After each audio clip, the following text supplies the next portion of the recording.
this is fabulous. Fabulous to be with you all. Uh, and I was advised just to sort of start out by just sharing a little bit about who I am and where I am and why I'm here. So let me do some of those introductory pieces first. I started, left my career in the federal government and started my coaching career in 1999, and have made my living full time as a coach since then. Um, I coach executives, leaders in organizations. Um, and around 2001, I helped co-start uh, the executive coaching program at Rural Roads, which which has turned out between 2,000 and 3,000 executive coaches in the 19 years since then. Um, for those that track credentials, I've got a Bachelor of Applied Science in Engineering, and don't hold that against me. A Master's in Leadership, and I also in 2007 received the highest designation the International Coach Federation applies, a Master Certified Coach. So that's a little bit about who I am, aside from the cattle farmer. Oh, I should also say that on the top, I'm wearing a pressed shirt, um, but I've got kind of raggedy jeans on underneath to facilitate a quick change to get back outside when this is over. So welcome. Um, so I'm speaking to you from a hobby farm located on the traditional and unceded territory of the Wasanich and Lekwungen speaking peoples near the south shore of Vancouver Island on the extreme west coast of Canada. And in the virtual screen behind me, you can see the view of Hatley Castle at Rural Roads, which featured in Philip Steenkamp's address. And on the far shore, of course, is the Olympic range in Washington State. So why am I here? You know, organizations and societies embracing the need for change need leadership. If you're part of an organization that doesn't need to change, you can get by with management, but I don't think there's many of those around anymore. Change leaders can greatly enhance the odds of their organization achieving their vision and smoothing the bumps along the way. I therefore honor change leaders. That's you. I honor you. It's a privilege to be here with you. And I guess sort of a theme that has occurred to me over these 2 decades of executive coaching is that change inevitably involves asking people to change behavior. And the bad news is, I think behavior change is the hardest thing human beings do. Why is that, do you think? Why is changing our own behavior so challenging?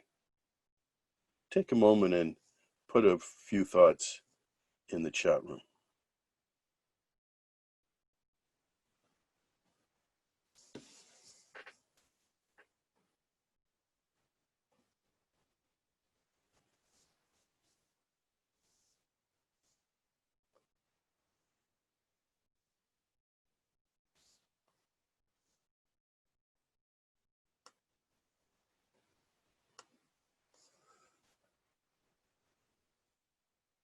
Okay, we get stuck. Okay, we get stuck in patterns that are hard to redirect. Of course, very good. Change requires being uncomfortable with the unknown. Yeah, it can create fear. There's lots of you guys. I think I have a sense some of you have experience with this. That which doesn't change dies. Feeling comfortable with what you've always been. Yeah, there's a lot of pieces there. Some of those will come up in later parts of our talk together today. Thank you for sharing so generously. I I have kind of boiled this down to four main things at sort of the higher level. And I think you can think of these of external reasons and internal reasons. And of course, the main external reason is the culture in which we find ourselves in. So cultures resist individual change. They keep us as we are. They try to maintain us as we are. And you've maybe heard the expression, you can change all the people in the organization and the culture still remains the same.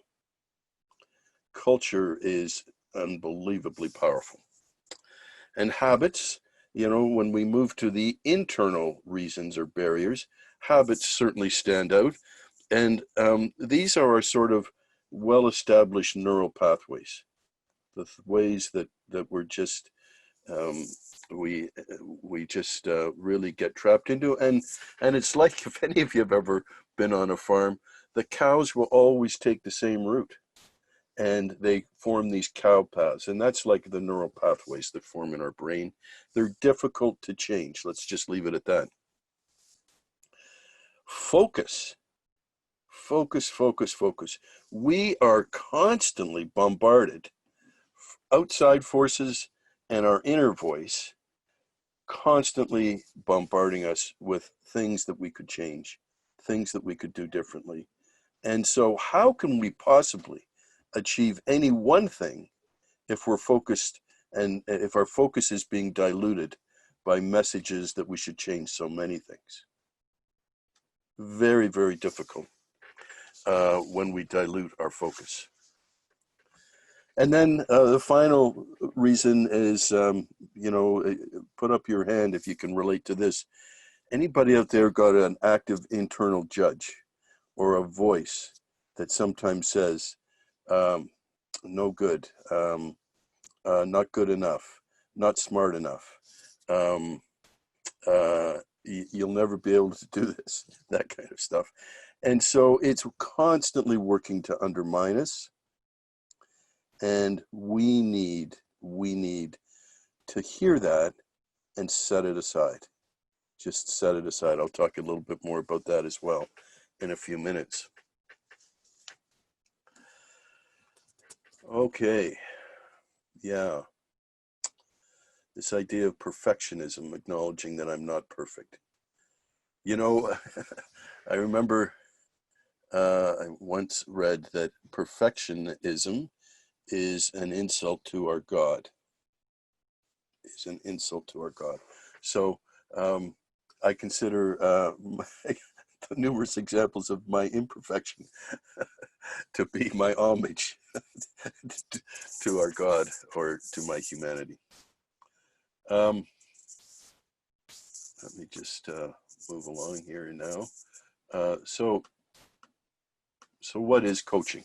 So let's just sort of start by getting clear on what this word is, because it's meant and it means so many different things. So what do you think of when you hear the word coaching? What do you think of? Just share a thought or two in the chat, and I'll wait and see if what we get coming up there here in a minute.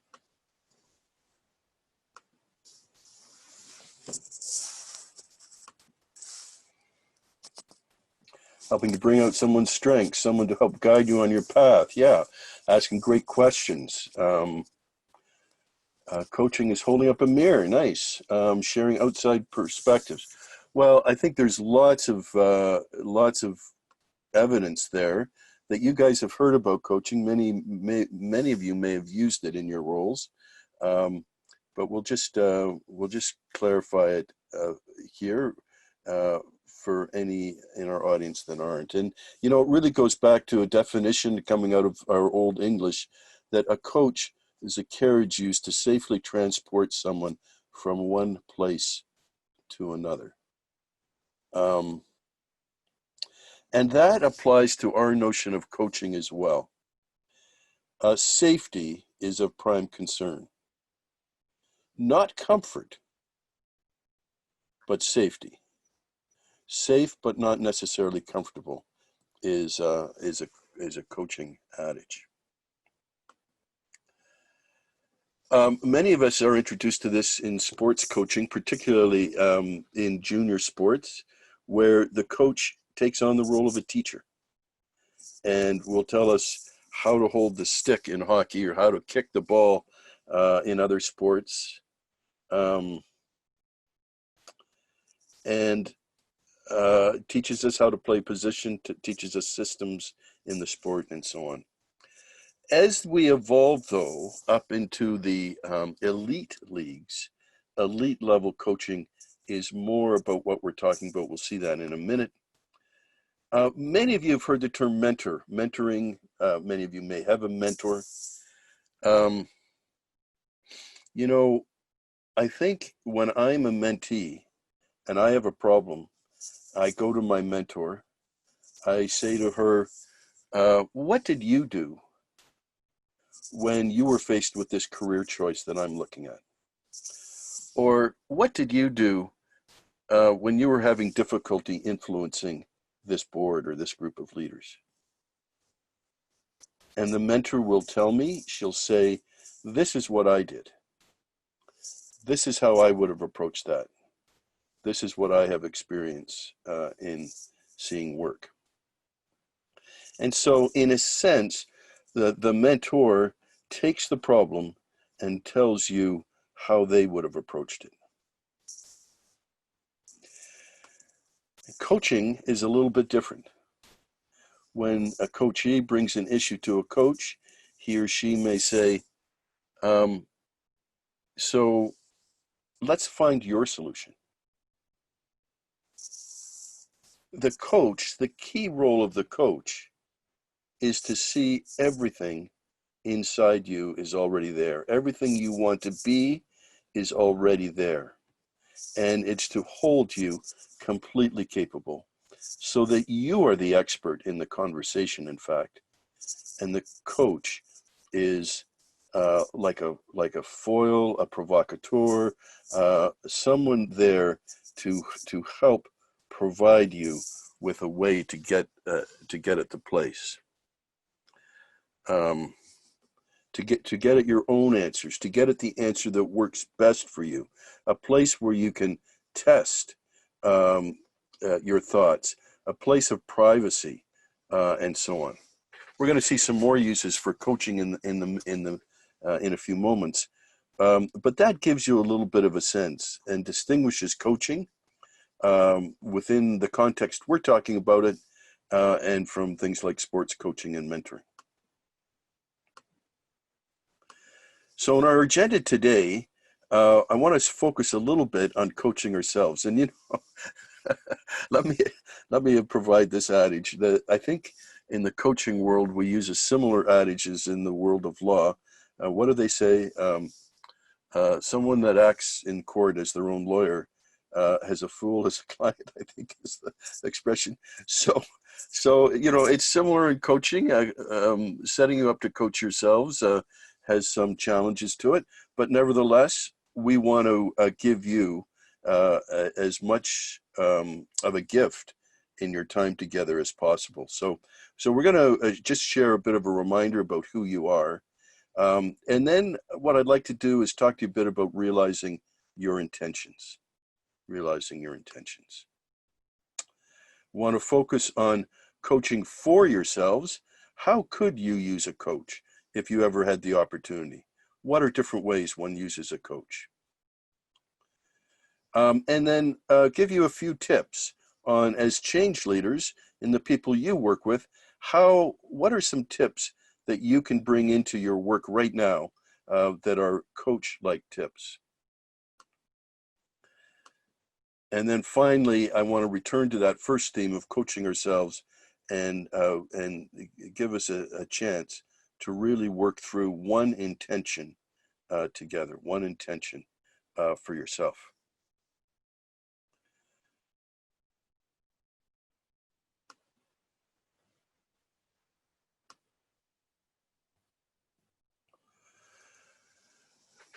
Okay. I said a few minutes ago, you have it all. You are brilliant. You are here in this moment. You are success. It's really important to hold on to what you are, not what you are not. All of your potential is before you. It's all there. It's all available to you. And you can start today. Or if it's more convenient, next week.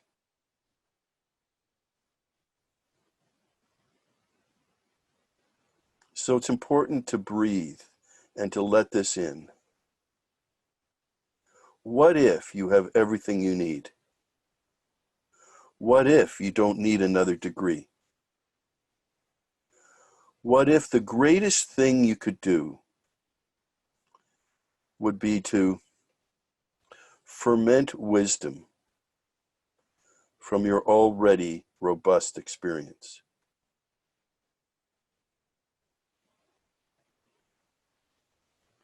What if it's all there and it just needs that time to reflect?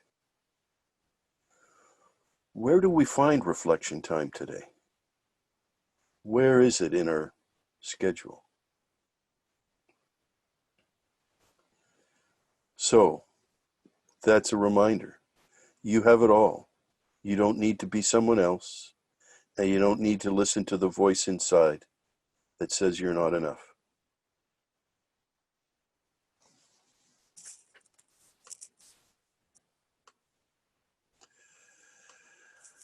So realizing an intention, I don't know if any of you have been to a kind of one of those sort of 2-week-long leadership retreats, and you come out of there and you're packed full of intentions and you're going to change everything in the office and everything's clear, and you get back and you get busy and you start this and you start that, and you look around and everybody around you is sort of kind of pulled the collar over their head and they're kind of hiding under their desk, and they're kind of thinking, maybe this will pass. Just maybe if we just leave this 2 weeks, maybe it'll pass. And sure enough, gradually all those intentions get ground down by the culture reasserting itself. And that's one of the reasons why it's actually really difficult to harvest some of our best intentions that we might get at a brilliant opportunity like this 3 days that you have here, 4 days. So I want to give you some tips here, and the first is focus on the one thing. We'll try this exercise a little bit later in this session. But at the end of your time with Ashoka, span that whole time period and focus out of all of that. What is the one thing? The one thing. Allow for the fact, I've tested this numerous times on myself and others, and I haven't found a way to switch so that when I want to do something different, I just have to press the switch. It's not like that. Not like that in my brain or anyone's brain I've yet worked with. There's no switch. So our behavior change is incremental. It's incremental. We learn really by experimentation. We make some progress. We experience some slippage. We recommit, and on it goes. Still focusing on the one thing. Now, I've come to think of this process of behavior change as if it's a series of experiments that we're conducting. And you recall from science teaches us that all experiments are a success. There are no failures if we learn from them.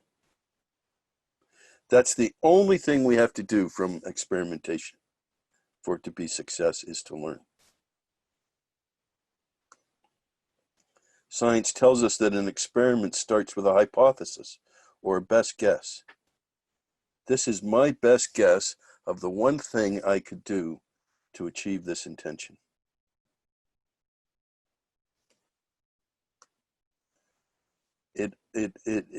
Science encourages us to measure the results,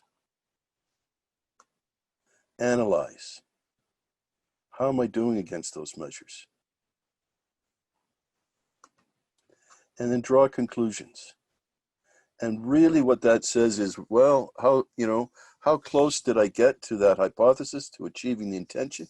What do I still need to tweak or adjust in order to do even better, or do this more often, or do it with more regularity?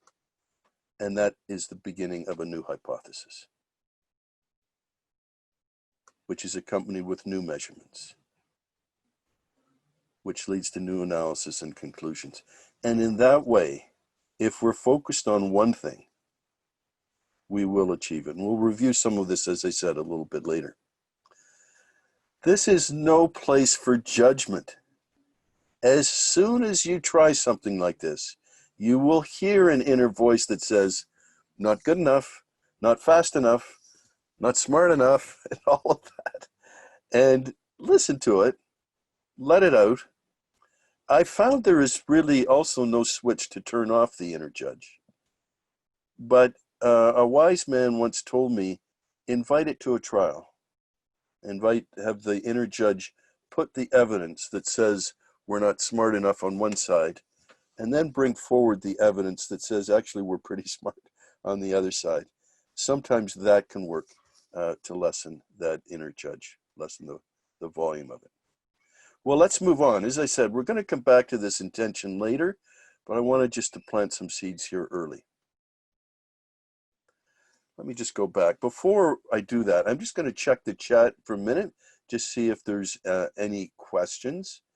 And let me just make sure I can access the chat here. Hold on a second.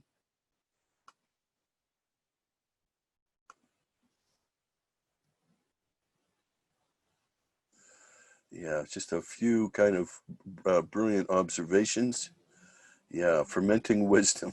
Got it. Okay. So let's carry on here. Go to the next piece. And so coaching for ourselves. How do people use coaches most effectively? I've seen a lot of this, and so there are some themes. So ways that you could, if you wanted to, apply coaching in your world. So remedial versus world class. So back in the day in Canada, if the organization offered you a coach, if they were saying to you, you're about 6 months from being shown the door, and we want to get you a coach so we can cover our liabilities. I don't think it's ever been that way in the United States. In the United States, from the beginning, it's been, if you want to be the best at what you do, get a coach. Simple. And it is that way in Canada now too. People use a coach as a provocateur or a muse, particularly more senior levels, I would say.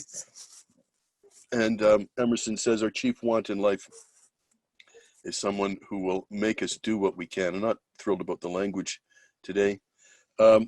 Structured time for reflection. Michael Carroll writes, reflection is the bridge between information and wisdom. Man, there is no shortage of information these days. But turn that into wisdom, that takes some reflection. That takes an investment of time. Maybe a journaling practice. Maybe some time to just to just think things over. What are some other ways? Lots of people use a coach, of course, as a confidential, trusted thought partner, a sounding board for ideas, especially when there's things you can't share with other people in your office. Accountability partner, implementing our intentions, and so on. And a blind spot detector. Yeah, I think the media today is mostly serving in this role. It's mostly sharing with us societal blind spots. How is it we have so many, or how is it they've endured for so many um, decades and centuries? Blind spots. There's another way that some people use coaches, and that's a little bit in career planning. And I want you to take a minute here, I give you a full minute or so, to think about not the role you're in today, but the role you were in prior to this one. Think about that role, and what were the top 3 strengths that you were exhibiting in that previous role? What were they? What were those top 3 things prior to getting to where you are now?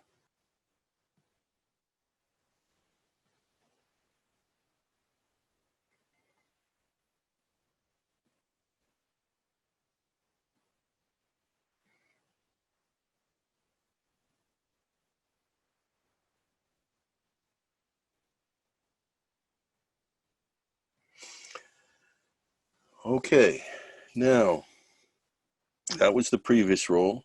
You're in your current role. Now think aspirationally, what's the next role you aspire to? What is that role? And what strengths will be needed in that role? What will you need to be?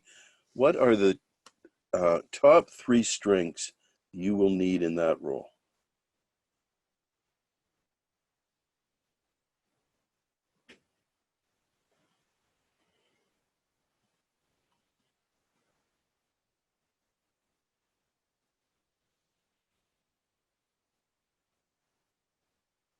Yeah. Yeah, it's interesting to kind of notice that. Notice that. And then couple it with this piece. What got you here won't get you there. That's written by actually a famous coach, Marshall Goldsmith. What makes him famous is he has $1 million retention fee. Um, so that's pretty good. I guess that gets you headlines. Uh, um, but it's a really interesting concept because those things that we're good at that have got us promoted, we will tend to continue to use those and overuse those because they've proven successful for us in the past. What we maybe need to be thinking about are, what are the strengths that I'm not already good at that I'm going to need?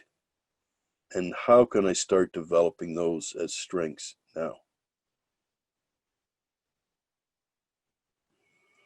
Okay, any thoughts or reflections as you think about that? I'll just take a minute and see what pops up here in the chat room.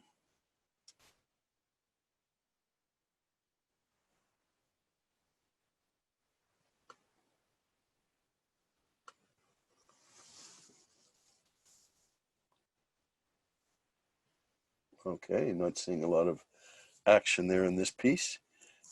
Maybe it is getting you going inside more than anything.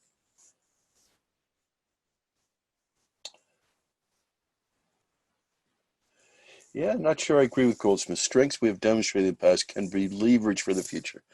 So true, so true, and um, and I think what Goldsmith is trying to do is keep us curious. keep us non-complacent. Because strengths that we're good at, we can end up overusing. Okay. Let's see, anyone else there? All right. Well, let's move on. So, so tips. So you guys are going out there and, you know, there's lots of ways to use coaching, from as an influencing tip, as a tip to developing your people, as a tip to reducing your workload, and so on. And so what are some 4 tips that I can pass on to you here? First, tip 1, develop your own coaching skills. Find a way uh, to develop or grow your coaching skills. There's coaching programs in every part of the world, um, and lots of good books and things you can read about as well. Coaching melts resistance, empowers and develops your people. Here's the piece: it frees up the chief problem solver's time. What if, instead of being a problem solver, we shifted into the role of coach? And organizations I visit, finding a way to unleash that discretionary effort is enormous, has an enormous impact of productivity. So discretionary effort is that effort between what I have to give and what I will give if I'm really into it and really empowered. That difference is discretionary effort, and unleashing that is a great way to get more out of your teams and your people.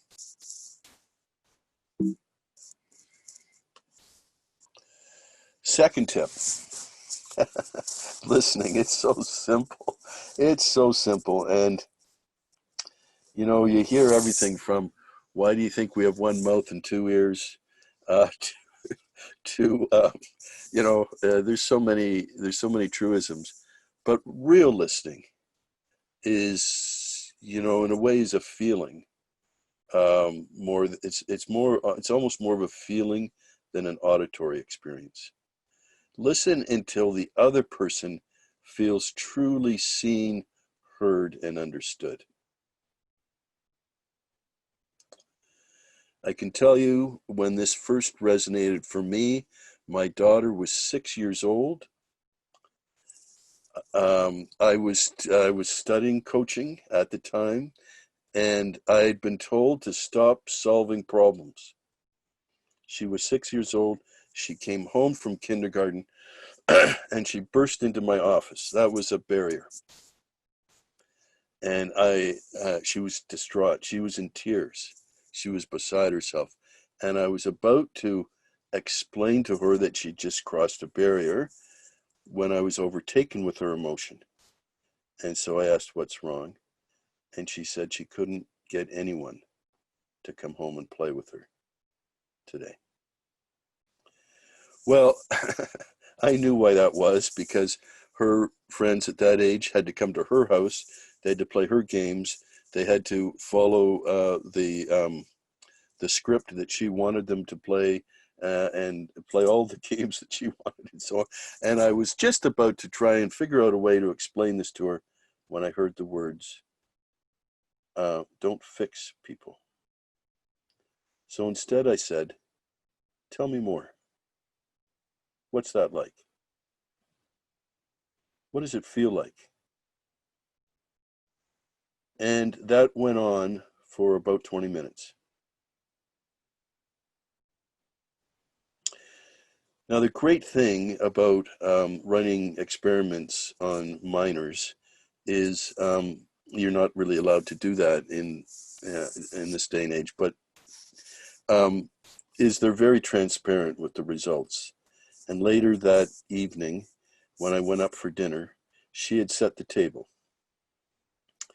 And she had put her placemat as close to mine as it could be without being right on top of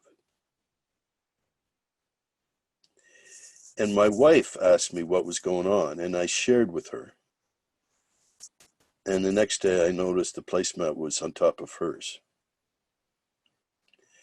This experience of making another person feel seen, heard, and understood is unbelievably powerful, and you don't need to be at work to practice it. I think of this as a one-way valve, that people can't really listen to you until they've been fully seen, heard, and understood. So this makes it a key to influencing as well. Tip 3, notice your inherent desire to fix the issue. There goes, I've sort of touched on that. That was very strongly rooted in me. Notice your inherent desire to fix the issue that your staff bring to you. So in the famous Newhart episode where he says, just stop it. Yes, stop it. Don't do it. Stop, resist it. Stop fixing their stuff when they come to you for that. Seek to understand their issue. What is it about it that has them stuck? What do they need to get unstuck? What do they believe is worth trying that they may not have tried yet? What resources do they need, etc., etc. Doing this will grow them, and it will create a more sustainable future for you and your team. And of course, then reframing the issue and challenge. And so this is all sort of based on the idea that we're a prisoner of our perspective. Change the perspective, change the possibilities.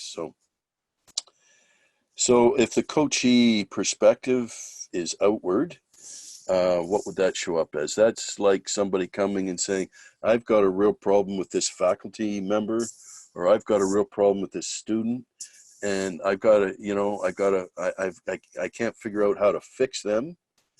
Then invite them to focus on, well, if you can't fix them, what can you do internally? What is it calling on you? How is this perhaps actually a growth opportunity for you? And similarly, if the coachee perspective is inward and, my students aren't doing well and it's all my fault, or I can't seem to influence people in this organization, and it means I'm no good, I'm not good at this, and so on. If they're taking all that inward, then sometimes we can refocus it by saying, what is that telling you about the system? What is this saying about the system in play? And so it goes that if there is a way to reframe the issue, there's often a way to create new possibilities. Well, I'm going to leave those tips with you. Just again, pause to see if there's any questions about any of them. And I'll do that by just going here into the chat room. I've got a few new comments here. When people feel seen, heard, and heard, they are far more interested in what you have to say. I agree. I agree. There's someone who's obviously tried this. Inward to outward and vice versa to help reframe. Yeah, right on. Okay. Okay. Well, let's see now. Where are we at? So a few tips, a few things that you can try out in your role as change leaders. It is such a challenging role, most of all because your ability to succeed is based partly on getting other people to change their behavior, and that's based on influencing skill. I think influencing skill is probably the number one factor in employee recruitment at almost every level these days. How good are they at influencing? So back to coaching ourselves. And so what I want to do is I'm going to encourage you just to sort of just think generally, as you know, your first day coming into this program, think about one candidate for the number one intention you'll have at the end of this week. One candidate that maybe is already surfacing. So I want to encourage you to focus on the one thing. What's the one thing? And if you're having difficulty, and often this is the case because there's 6 things, or in my case, there's 10 or 12 things, then list them and think about which one would have the greatest impact. What's the most strategic? What is most energizing? What will give me energy as I implement this? It will feed me instead of drain me. And think about this too, is that often when people are setting out to make a change, and coaches are as guilty of this as anyone, is they try for the biggest step. They try to take the biggest step into that change. And that's a high stakes game, because change requires leveraging success and going from success to success. So what we want to do is try and reframe this as, what's the smallest step we could take in this direction? What's the smallest step that would indicate forward motion and that would give us enough to experiment with and try out? And as we succeed on that, we could then take the next smallest step in sort of a progressive way. And so finally then, what is it you want to experiment with, to try out, develop your what it is you're going to try, decide what you're going to measure, analyze your results, draw some conclusions, and something that's not in this list, who can you talk to about this? So you take this intention, if it's something that has to do with anything in your organization or your family, there's a culture there. And that culture will try and resist your change. It's kind of like glue. And so rather than allow yourself to get beaten down and surrender to that, who do you know? Maybe you'll meet someone here in the next 15 minutes, or maybe you'll meet somebody over the course of this week, or maybe you know someone else already. Who can you reach out to say, let's chat again in 2 weeks? I want to be reminded of my intention. I want to make sure it's not just swept aside by the overwhelming workload that I'm going back to. So that's what we're about here. And to try that out, I've asked our group here to be broken into groups of 3. Now there might be a couple of pairs, in which case you'll just work without an observer.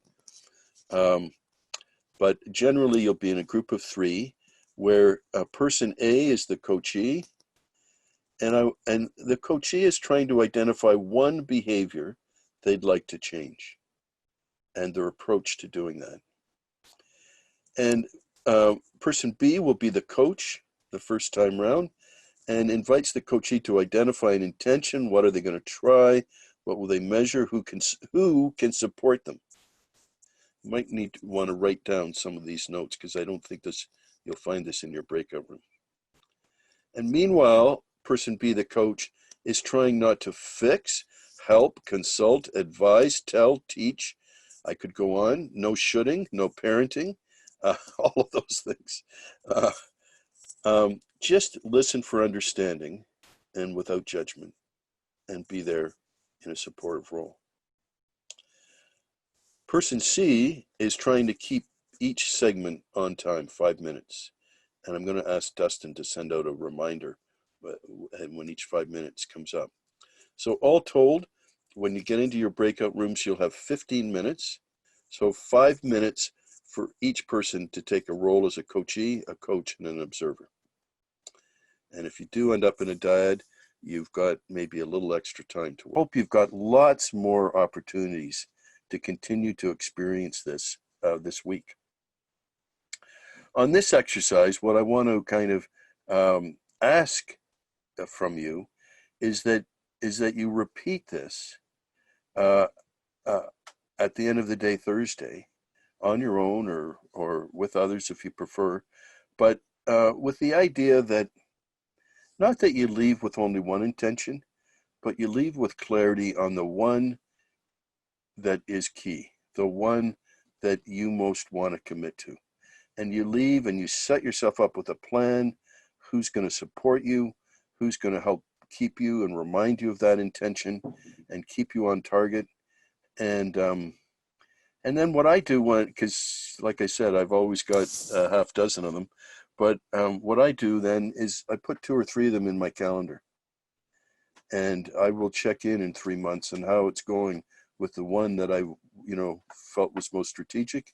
And if I feel ready, then I will go to the second one and see if it's still relevant, and if so, get at it.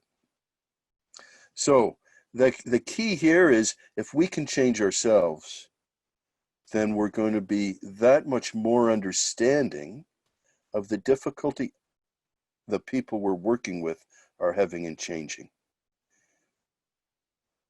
and probably more able to support them through that change. I'll just leave you with a final thought. A final thought from our guru Peter Senge on listening. Listen means to pay close attention to what is being said beneath the words. Generative listening is the art of developing deeper silence in yourself, so you can slow our minds, hearing to your ears' natural speed, and hear beneath the words to their meaning. With that, I want to just say thank you. It's been a real privilege to be with you all, and I wish you all Godspeed in your work.